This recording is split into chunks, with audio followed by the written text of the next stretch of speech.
problema nyo pa rin yung pambili ng motor ninyo or di naman kaya pamparenovate ng bahay ninyo or next travel getaway ninyo, nako, simulan nyo nang mag-ipon ngayon para nang sa ganon, bago matapos yung taon, meron kayong budget para sa mga nabanggit ko kanina. So, meron tayong 20 pesos ipon challenge at saka 50 pesos ipon challenge.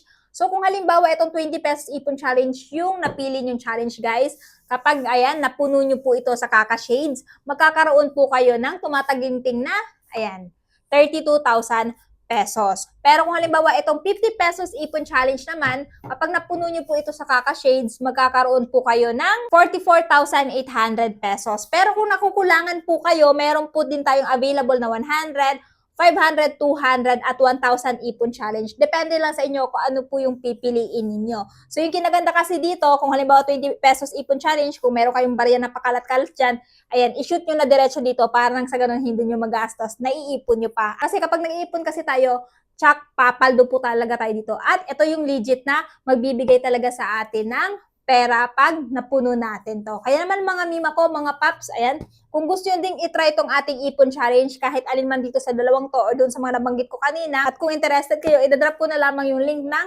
ipon challenge na to dyan sa baba.